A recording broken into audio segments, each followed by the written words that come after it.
অর্পিতার ভালোবাসার হেসেলে আপনাদের সকলকে স্বাগত। আজকে আমি বানিয়েছি পটল বাটা। আসলে রোদ্দুর পটল খাওয়া নিয়ে খুবই প্রবলেম করে, তাই জন্য আমি এই পটলটাকে একটু বাটা করে নিয়েছি। আপনাদেরও যদি মনে হয় এইভাবে একবার করে দেখতে পারেন। এই পটল বাটাটা বানানোর জন্য পটলগুলোকে ভালো করে খোসা ছাড়িয়ে তারপর এইভাবে কেটে নিয়ে ভালো করে ধুয়ে নিতে হবে। গ্যাস আর সময় বাঁচাতে যেহেতু আমি বেশিরভাগ প্রেসার কুকারটা ব্যবহার করে থাকি, তাই এই পটলগুলো প্রেসার কুকারে একটু সেদ্ধ করে নেব।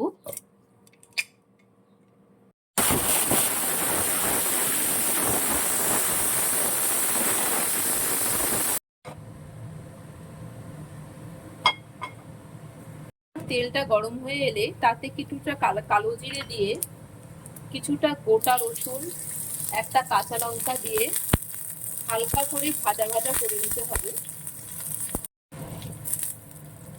আপনারা চাইলে অনেকগুলো কাঁচা লঙ্কা ইউজ করতে পারেন, এটা ঝাল ঝালই ভালো লাগবে।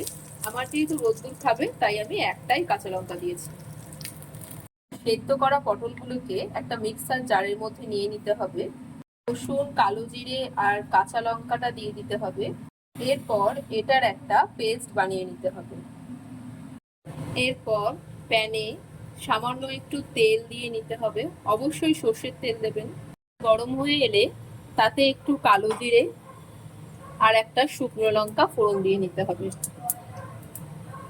এই বাটাটা একবার লাঞ্চে খেয়ে দেখবেন, গরম ভাতের সাথে অসাধারণ লাগবে। আর মনে হবে যেন মাছ মাংস কিছুই চাই না, এই বাটাটা দিয়েই পুরো ভাতটা শেষ হয়ে যাবে। পেস্টটা এর মধ্যে দিয়ে দিতে হবে। এর মধ্যে একটু হলুদ গুঁড়ো দিয়ে দিতে হবে, মতো নুন দিয়ে দিতে হবে, এর ব্যালেন্সের জন্য একটু মিষ্টি দিয়ে দিতে হবে। আমি যেহেতু চিনি ইউজ করি না, তাই জন্য আমি একটু জাগরি পাউডার দিয়ে দিলাম। এবার লো ফ্লেমে এটা আস্তে আস্তে করে নাড়াতে হবে। যতক্ষণ না একদম শুকনো হয়ে আসছে ততক্ষণ এটা লো ফ্লেমে করতে হবে।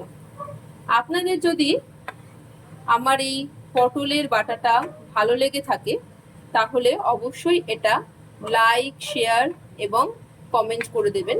আর আমার যদি সমস্ত রান্না আপনাদের ভালো লেগে থাকে তাহলে অবশ্যই অর্পিতার ভালোবাসার হেসেলকে একটু সাবস্ক্রাইব করে দেবেন। বাটা তৈরি হয়ে গেছে, দেখি এটা রোদ্দুরে ঠিক কেমন লাগে, আপনাদের সাথেও সেটা শেয়ার করব। পটল বাটা খেয়ে দেখো। আমি পটল খাই না, জানো তো। আচ্ছা তুমি একটু খাও, একটু টেস্ট করো, ভালো না লাগলে আমি নিয়ে নেব।